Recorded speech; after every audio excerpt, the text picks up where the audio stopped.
شام کا سرمئی آسمان اب سیاہی میں ڈھلنے لگا تھا۔ یاسمین کی نان کے گھر کی کھڑکیوں میں سے ایک کھڑکی زرد روشنی سے منور تھی۔ اندر کمرے میں جھولتی کرسی میں بیٹھی داریا پاس پڑے ٹیبل پر رکھی پلیٹ میں سے سورج مکھی کے بیج اٹھاتی ٹی وی اسکرین پر نظریں جمائے بیٹھی تھی۔ اس کا ہاتھ منہ تک جاتے جاتے رک جاتا تھا، پھر بیج کترتے ہوئے وہ آنکھوں کی پتلیاں سکیڑتی جیسے ذہن میں اندر ہی اندر کوئی اہم چیز حل کر رہی ہو۔ کیا سوچ رہی ہو تم؟ کب سے دیکھ رہی ہوں میں تمہیں۔ بستر پر نیم دراز یاسمین نے وائس میسیجز سنتے سنتے اس کو ایک نظر دیکھا اور پھر اپنے بنائے ہوئے سویٹرز کی تصاویر فون پر کھلے کانٹیکٹ چیٹ پر بھیج دیں۔ کچھ خاص نہیں، بس یوں ہی۔ اس نے اب ٹیبل سے پلیٹ اٹھا کر گود میں رکھی اور ٹانگوں کی کینچی بنا کر ٹیبل پر رکھی۔ راکنگ چیئر اب رک چکی تھی، پھر آہستگی سے بیٹھے بیٹھے وہ یاسمین کی جانب پلٹی۔ مام، کیا آپ کو لگتا ہے ایمر مجھ میں انٹرسٹڈ ہے؟ یاسمین نے فون نیچے کیا، 1-2 سیکنڈ کے لیے اسے دیکھا اور پھر بیڈ پر سیدھی اٹھ بیٹھی۔ کیوں؟ کیا اس نے کوئی ایسی ویسی بات کی ہے؟ نہیں، بس پلیٹ میں رکھے بیجوں کو وہ چھلکوں سے الگ کرنے لگی۔ مجھے لگتا ہے وہ پریسا میں انٹرسٹڈ ہے۔ اور تمہیں ایسا کیوں لگتا ہے؟ اب انہوں نے بیڈ سے پاؤں نیچے کیے۔ وہ چونک سی گئی تھیں، کیونکہ وہ جس طرح بار بار اسے دیکھ رہا تھا، ان نظروں سے مجھے یہی اندازہ ہوا کہ وہ اس میں دلچسپی لے رہا ہے۔ تمہیں غلط فہمی ہوگی، تم پریسا سے زیادہ خوبصورت ہو۔ تمہارے ہوتے ہوئے وہ اس میں دلچسپی لے، ایسا ممکن نہیں۔ مرد ہمیشہ آنکھوں کے ذریعے محبت کرتا ہے، اسے خوبصورتی متاثر کرتی ہے، جبکہ عورت کو محبت کرنے کے لیے احساس اور اس کا خیال رکھا جانا کافی ہوتا ہے۔ مانا کہ پریسا بھی پیاری ہے، لیکن تمہارے سامنے اس کا کوئی مقابلہ نہیں۔ ایسی فضول باتیں نہ سوچو۔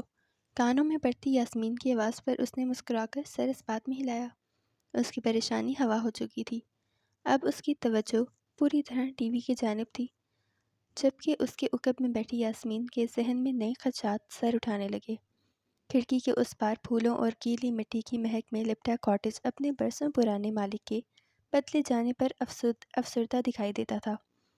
اندر بالائی منزل کے اوپن کچن میں ہی رکھی ڈائننگ ٹیبل پر پریسا رات کا کھانا چن رہی تھی۔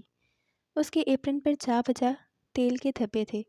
وہ مسلسل سوچے جا رہی تھی کہ یہ کاٹیج اس بدتمیز انسان سے واپس لینے کے لیے اسے کتنا کمانا پڑے گا۔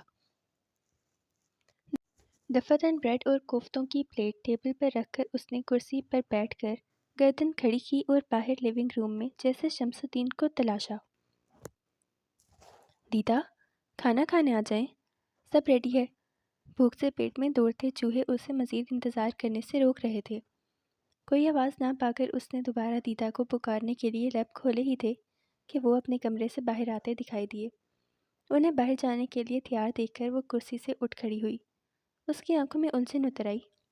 اس وقت کہاں جا رہے ہیں آپ؟ ایک ضروری کام ہے، بس کچھ دیر میں آ جاؤں گا۔ تم کھانا کھاؤ اور وقت پر سو جانا، ٹھیک ہے؟ پریسا نے جواباً اسبات میں سر ہلایا۔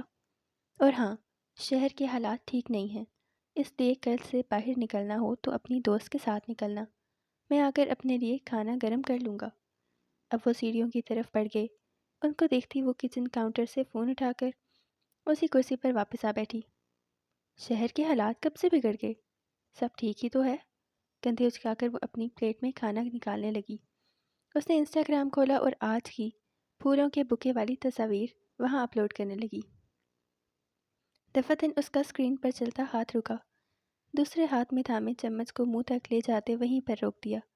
گارڈن کی جانب کھلنے والی کھڑکی سے اسے کوئی آواز سنائی دی، کوئی اسے پکار رہا ہو جیسے۔ اس نے 1-2 سیکنڈ کے لیے چہرہ اٹھا کر سننے کی کوشش کی، لیکن اب وہاں سناٹا تھا۔ آواز پھر سے آئی جیسے کوئی اسے پکار رہا ہو، اب کی آواز صاف تھی۔ وہ کھانا وہیں چھوڑ کر فون ہاتھ میں لیے اٹھ کھڑی ہوئی۔ اس کے شہد رنگ بال کھلے ہوئے تھے۔ وہ آہستہ آہستہ قدم اٹھاتی کھڑکی تک آئی۔ کھڑکی کے دونوں پٹ کھولتے ہوئے اس نے تھوک نکلا اور پھر ہمت کر کے باہر جھانکا۔ سامنے، بالکل سامنے گرین ہاؤس کے پاس کوئی کھڑا تھا۔ اس نے ایک ہاتھ سے دونوں آنکھیں ملیں اور غور سے ایک بار پھر دیکھا۔ وہ جو کوئی بھی تھا آہستہ آہستہ کاٹیج کی طرف بڑھ رہا تھا۔ اس نے دونوں ہاتھوں میں فون سختی سے تھاما۔ اس پر خوف سا طاری ہونے لگا تھا۔ وہ ہیولا جیسے ہی روشنی میں آیا وہ تھک سی رہ گئی۔ پرانے سے کپڑے پہنے وہ کوئی کمزور سی عورت تھی۔ اس کے بال بکھرے ہوئے تھے اور وہ سردی سے ٹھٹر رہی تھی۔ اس نے کھڑکی بند کی اور تیزی سے سیڑھیاں پھلانگتے نیچے آئی۔ دروازے کے پاس رکھے سٹینڈ پر لٹکا اپنا لانگ کریم کلر کا کوٹ اٹھا کر پہنا اور باہر آ گئی۔ بھاگتے ہوئے وہ وہیں آئی جہاں وہ عورت کھڑی ہوئی تھی۔ آپ کون ہیں؟ یہاں اندر کیسے آ گئیں آپ؟ پریسا، اس عورت نے ہاتھ اس کے چہرے کی جانب بڑھایا جیسے اسے چھو کر یقین کرنا چاہتی ہو۔ آپ میرا نام کیسے جانتی ہیں؟ وہ الجھتے ہوئے پوچھ بیٹھی۔ اس نے اپنا کوٹ اتار کر اس عورت کے کندھوں پر پھیلایا۔ آئیں اندر آ جائیں، یہاں بہت ٹھنڈ ہے۔ اس کا بازو پکڑ کر پریسا اسے ساتھ لیے اندر آئی۔ کیا شمس صاحب اندر ہیں؟ نہیں، وہ کسی کام سے باہر گئے ہیں، کچھ دیر میں آ جائیں گے۔ شاید یہ عورت دادا سے ملنے آئی تھی، لیکن گرین ہاؤس کی طرف اس کا کھڑا ہونا عجیب تھا۔ وہ وہاں کیسے چلی گئی؟ سر جھٹک کر وہ انہیں سیڑھیوں سے اوپر لے آئی اور اپنے کمرے میں بٹھا دیا۔ وہ پلٹنے لگی تھی جب اسے رکنا پڑا۔ اس عورت کے بالوں پر خون لگا تھا جو کہ سوکھ کر اس کے بالوں کو سخت سا کر گیا تھا۔ کیا آپ کو کہیں چوٹ لگی ہے؟ عورت کے چہرے کا جائزہ لیتے اس نے استفسار کیا۔ وہ عورت حیران آنکھوں سے اس کے کمرے کو غور سے دیکھ رہی تھی۔ کوئی جواب نہ پا کر وہ الماری تک آئی اور اپنے کپڑے ٹٹولنے لگی۔ پھر ایک ڈھیلی ڈھالی سی شرٹ ٹراؤزرز نکال کر بیڈ پر رکھا اور واش روم میں جا کر ٹب میں گرم پانی کا نل کھول دیا۔ اس عورت سے خون کی بو آ رہی تھی۔ اس نے واش روم سے نکل کر کپڑے اس کے حوالے کیے، پھر واش روم کا اشارہ کر کے اسے نہانے کا بولا تو وہ عورت پھیکا سا مسکرائی اور پھر واش روم میں غائب ہو گئی۔ ضرور یہ عورت دادا کی کوئی قریبی جاننے والی تھی۔ وہ جانتی تھی دادا اپنے مہمانوں کا خاص خیال رکھتے تھے۔ جب تک وہ آتے اسے اس عورت کا خیال رکھنا تھا، ورنہ شاید وہ پھر ناراض ہو جاتے۔ ذہن کے پردے پر ایڈم کے ہمراہ کھڑے دادا کا افسوس ظاہر کرتا چہرہ لہرایا جو اسے معافی مانگنے کا کہہ رہے تھے۔ اپنے خیال جھٹک کر وہ تیزی سے کچن تک گئی اور اس نئی مہمان کے لیے کھانا گرم کرنے لگی۔ لیونگ روم کی کھڑکی کے شیشے بوندوں سے تر ہونے لگے۔ اس نے مسکرا کر آنکھیں بند کی اور پھر فضا میں پھیلتی مٹی کی خوشبو کو اندر کھینچا۔ اف یہ موسم کتنا پیارا لگتا تھا۔ اسے جیسے گدگدی ہوئی۔ چولہے کی آنچ دھیمی کرتے اس نے الائزہ کا نمبر ملایا جو کب سے بن جا رہا تھا۔ کندھے اچکاتے وہ گنگنانے لگی۔ بارش ہمیشہ اس کا موڈ تازہ کر دیتی تھی۔ اس کے چہرے پر سکون بھری مسکراہٹ پھیلی تھی۔ باہر بادلوں سے ڈھکے آسمان تلے اس محلے کے گھروں کی تکونی گلابی چھتیں بھیگنے سے سرخی مائل رنگ میں تبدیل ہو چکی تھیں۔ سیاہ چمچماتی گاڑیوں میں سے چھتریوں تلے نکلتے مہنگے لباسوں میں ملبوس لوگ مسکراتے ہوئے ہوٹل گرینڈ میں داخل ہو رہے تھے۔ یہ سب آج رات ہونے والی پارٹی کے خاص مہمان تھے۔ بارش بدستور جاری تھی۔ ہوٹل کے تہہ خانے میں واقع اس مہنگے ترین کلب میں آج رات ایک بڑا جوا کھیلا جانا تھا۔ کلب میں چہل پہل بڑھ چکی تھی۔ میوزک کی لہ پر جھومتے نفوس ہاتھ میں وائن کے گلاس تھامے نشے میں مست ہونے لگے۔ ایسے میں کلب کے داخلی دروازے سے 2 باڈی گارڈز کے ہمراہ دراز قد کا خوبرو سا نوجوان داخل ہوا۔ اس نے سفید ٹرٹل نیک والی شرٹ اور سیاہ پینٹ پر سیاہ لمبا کوٹ اوڑھ رکھا تھا۔ سیاہ کوٹ جیسے ہی ہم رنگ سیاہ بال نفاست سے سیٹ کیے گئے تھے۔ دائیں جانب سوٹ کوٹ میں موجود باڈی گارڈ سے بات کرتے ہوئے جب وہ گردن ترچھی کرتا تو ماتھے پر 2-3 لٹیں بکھر سی جاتی۔ اس کی چال شاہانہ سی تھی۔ دفتن وہ مطلوبہ کمرے کے بڑے سے دروازے کے سامنے آ کھڑا ہوا تو دروازے کے باہر کھڑے محافظوں نے ادب سے ذرا جھک کر اس کے لیے دونوں دروازے کھولے۔ چہرے پر سنجیدگی لیے وہ اندر داخل ہوا۔ اس کے لباس سے اٹھتے مہنگے پرفیوم نے کمرے کو معطر سا کر دیا تھا۔ دفتن اس کی سرمئی کان سی آنکھیں کمرے میں موجود صوفے پر پھیل کر بیٹھے ہوئے مراد صاحب پر رکیں۔ ان کے مقابل کھڑے شخص کو اس کی جانب پیٹھ تھی۔ وہ قدم قدم چلتا ان تک آیا تو مراد صاحب ایک دم کھڑے ہوئے۔ آس پاس بیٹھے مزید افراد بھی ان کے ہمراہ اٹھ کھڑے ہوئے۔ خوش آمدید، خوش آمدید، مسافے کے لیے ہاتھ پھیلائے۔ مراد صاحب کا چہرہ اسے دیکھ کر کھل اٹھا۔ ان کی آنکھوں میں مروبیت اتر آئی۔ شکریہ۔ مسکرا کے ان سے مسافہ کرتے اس نے باقی افراد کو بھی دیکھا اور سر کو خم دے کر جیسے ان کے استقبال کا شکریہ ادا کیا۔ اسی وقت وہ آدمی بھی بڑھتا جس کی داؤد سلطان کی جانب پیٹھ تھی۔ داؤد کی نظریں مراد کے چہرے سے پھسلتی اس آدمی پر رکیں اور وہ ایک دم چونکا، پھر کنکارتے خود کو نارمل ظاہر کرتا صوفے پر بیٹھ گیا۔ اس کے ہمراہ آئے باڈی گارڈز صوفے کے عقب میں دائیں بائیں کھڑے ہو گئے۔ مسٹر سلطان، جتنے میں نے آپ کے چرچے سنے ہیں، میرا نہیں خیال تھا آپ میرے بیٹے کی عمر کے ہوں گے۔ داؤد زیر لب مسکرایا۔ کامیابی اگر عمر کی محتاج ہوتی تو آپ مجھ سے کہیں زیادہ کامیاب ہوتے، مسکرا کے کہہ کر اس نے دائیں جانب کھڑے شخص کو دیکھا۔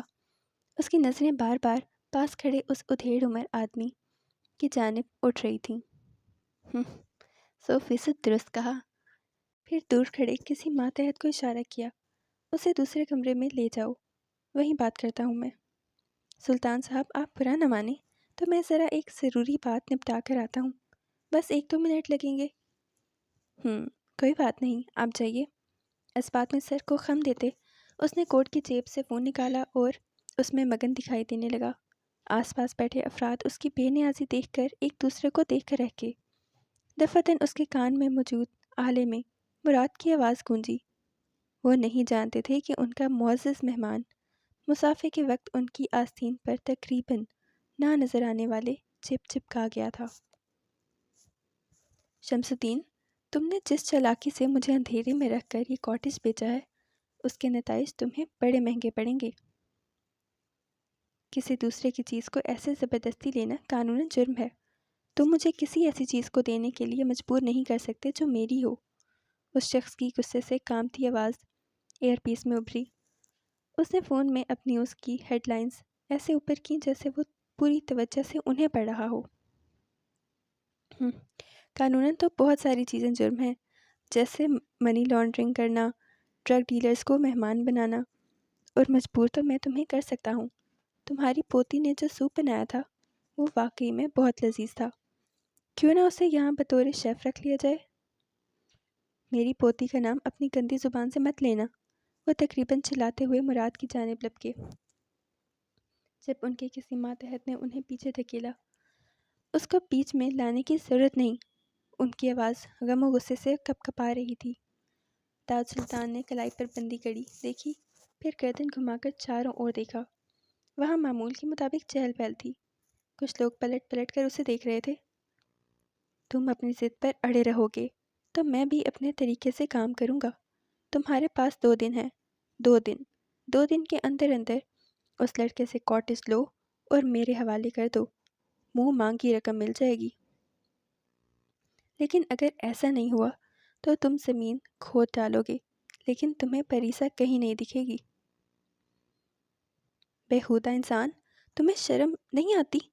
وہ غصے میں بپرے شیر کی مانند مراد پر لپکے تھے، لیکن وہیں کھڑے ایک گارڈ نے ان کے چہرے پر پوری طاقت سے کھونسا مارا تھا اور وہ لڑکھڑا کر وہیں ڈھیر ہو گئے۔ کچھ ہی دیر میں باہر بیٹھے صوفوں میں سے ایک پر براجمان داؤد سلطان نے مراد کو مسکراتے ہوئے اپنی جانب آتے دیکھا۔ معذرت چاہتا ہوں سلطان، کہتے ہوئے وہ صوفے پر بیٹھے۔ ان کے چہرے پر اندر ہونے والی بات چیت کا کوئی تاثر نہیں تھا۔ تو کتنے لگا رہے ہو آج؟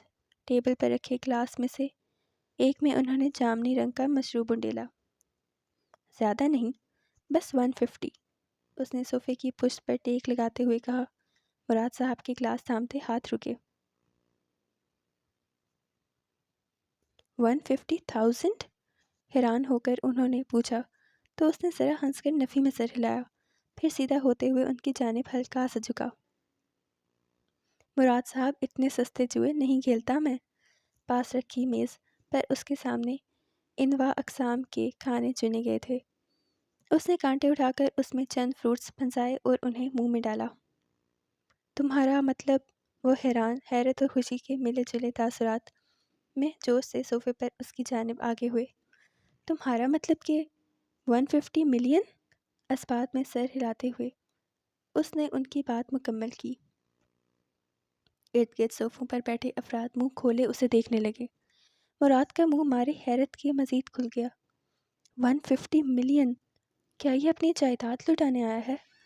ان میں سے ایک نے دوسرے کے کان میں سرگوشی کی۔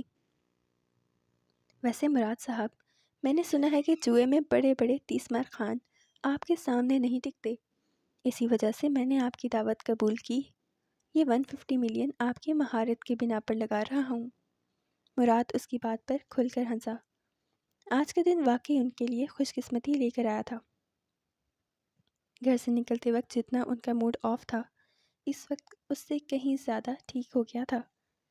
دفعتاً VIP روم کے باہر نوجوانوں کا شور سا بلند ہوا اور پھر میوزک کی لابدلی اونچے کہہ کے نشے میں مست گرتے پڑتے لوگ وہاں دن کا سا سما تھا۔ ہوٹل کے باہر ہونے والی موسلا دھار بارش اب بوندا باندی کا روپ اختیار کر گئی تھی۔ وہیں لڑکھڑاتے قدموں اور رک رک کر آتی سانسوں کے درمیان دور سے آتی زرد ٹیکسی کو شمس الدین نے رکنے کا اشارہ دیا۔ ٹیکسی رکی تو وہ اندر جیسے گر پڑے۔ خود کو سنبھالتے وہ سیٹ پر بیٹھے۔ ان کی بگڑتی طبیعت کے باعث لڑکھڑاتی زبان نے بمشکل اپنے گھر کا ایڈریس دیا تھا۔ سیٹ کی پشت سے ٹیک لگائے ان کے ذہن کے پردے پر پریسا کا کھلکھلاتا چہرہ لہرایا اور ان کی بند ہوتی آنکھوں سے 2 آنسو نکل کر ان کے سویٹر میں جذب ہو گئے۔ ماسٹر کے پرانے برج کے پاس بنے لا کافیتا کیفے سے 20 کلومیٹر کی دوری پر جہاں 2-3 سڑکیں آپس میں ملتی تھیں، اس یخ بستہ موسم میں بھی وہاں کی مین سٹریٹ روشن تھی۔ اسی سٹریٹ کی ٹھیک وسط میں تینوں سڑکوں کو ملانے والی چورنگی کے مقابل 3 منزلہ سرخ اور بھوری اینٹوں کی ایک عمارت تھی جس کی نچلی منزل پر بیکری تھی۔ نچلی منزل پر صرف بیکری کی چورنگی کو رخ کرتی دیوار سیاہ رنگ کی تھی۔ اس میں بنی بڑی سی شیشے کی محرابی کھڑکی سے اندر رکھے بیکری آئٹمز صاف دکھتے تھے۔ جہاں بیکری کی سیاہ دیوار ختم ہوتی وہیں سفید پھولوں کی گھنی بیل تھی جس کی ساری ٹہنیاں سفید پھولوں سے لدی ہوئی تھیں۔ سنہری رنگ کے الفاظ سے اس پر بگ باس لکھا ہوا تھا۔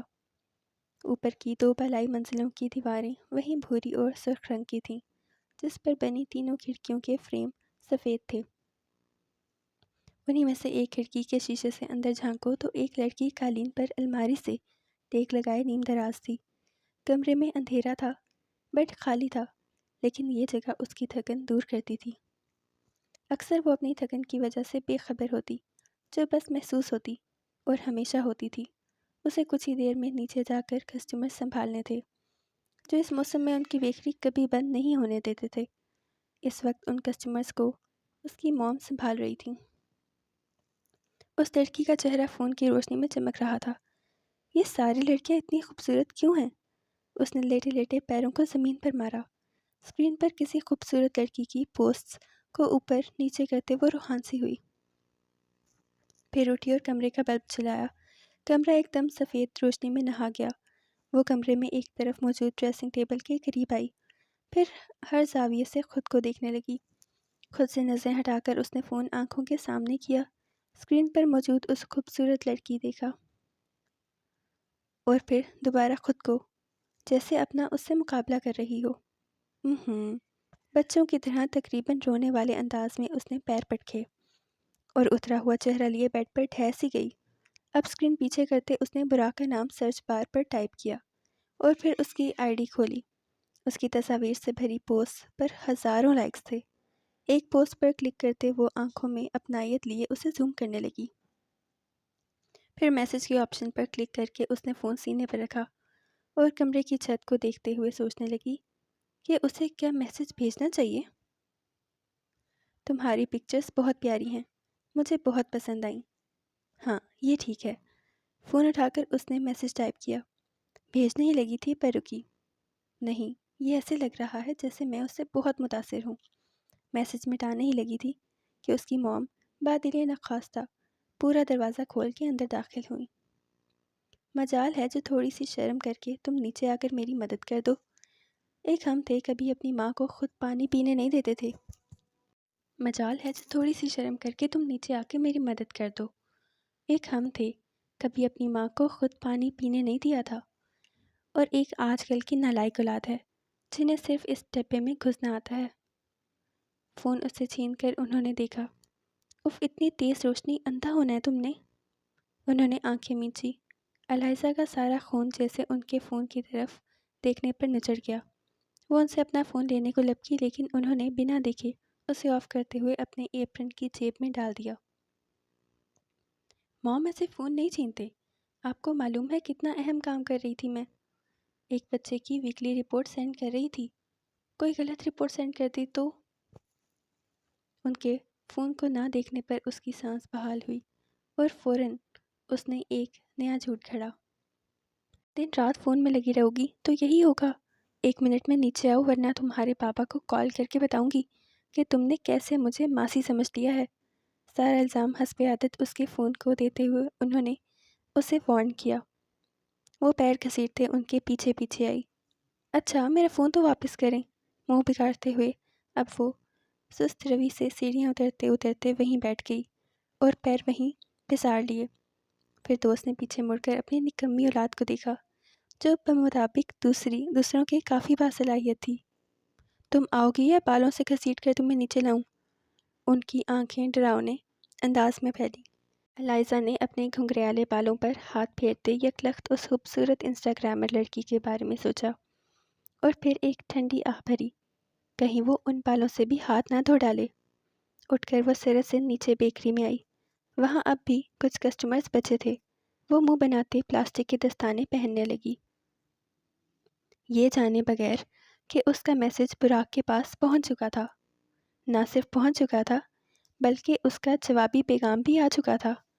اگر اسے ابھی یہ پتا ہوتا تو وہ اپنا چہرہ زور سے دیوار پر مارتی، اس بات کی پرواہ کیے بغیر کہ ایسے کرنے پر اس کا چہرہ اپنی انسٹا پروفائل پر لگانے کے قابل نہیں رہتا۔ یہ صبح صادق کا وقت تھا۔ سورج کی کرنیں بادلوں کے جھمگھٹوں کی پرواہ کیے بغیر زمین پر اترنے کو بےتاب تھیں۔ ماسٹر اولڈ برج پر کھڑے کسی شوقین فوٹوگرافر نے اس خوبصورت صبح کو اپنے کیمرے میں قید کرنے کے لیے ہاتھ میں تھاما کیمرہ اٹھایا۔ 2-3 تصاویر لینے کے بعد اس کی نظریں کچھ ہی دور پودوں کے بیچ کھڑے کاٹیج پر جمیں۔ اس نے فوراً کیمرے کا رخ اس جانب کیا اور ٹھیک اینگل تلاشنے لگا۔ اسی لمحے میں کاٹیج کی پچھلی جانب کھلنے والی کھڑکی ایک دم کھلی ہوئی ہوا کے زور سے کھلی، جو ماسٹر برج سے نظر نہیں آتی تھیں۔ کھڑکی کے عقب میں پھیلے پردے ہوا سے لہرا سے گئے تھے۔ ایک بھٹکی ہوئی چڑیا نے اندر کا رخ کیا اور اندر کی حالت دیکھ کر جیسے گھر کے مالکین کو جگانے کے لیے شور مچایا۔ شمس الدین کا بستر خون سے بھیگا ہوا تھا۔ کمرے میں کرسیاں اور باقی سامان بکھرا پڑا تھا۔ وہیں زمین پر خون کے نشانات تھے، ایسے جیسے انہیں دروازے کی جانب گھسیٹا گیا ہو۔ بستر کے پاس گری کلہاڑی خون سے بھیگی ہوئی تھی۔ اس سب سے بے خبر اگلے کمرے میں لحاف سر تک اوڑھے 2 نفوس گہری نیند میں تھے۔ دفتن پریسا کے فون کے الارم نے پرسکون فضا میں ارتعاش پیدا کیا۔ وہ ذرا سا کسمسائی، پھر ایک انگڑائی لیتے ہوئے سر سے لحاف ہٹایا۔ گردن گھما کر اس نے پاس پڑے بستر پر لیٹی عورت کو کچھ نہ سمجھی سے دیکھا، پھر جیسے اسے رات کو اس کی آمد کا خیال آیا، وہ لحاف پیروں سے ہٹاتی بیڈ سے اتری، سلیپرز میں پیر اڑستے۔ اس نے شمس الدین کی رات دیر سے آمد کا سوچا۔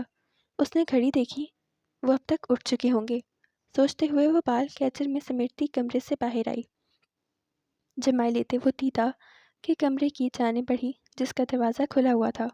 وہ مسکراتی ہوئی ان کے کمرے میں داخل ہوئی اور اس کے چہرے نے لمحے کے 1000ویں حصے میں اتنے رنگ بدلے کہ کوئی ماہر مصور بھی انہیں پہچان نہ پاتا۔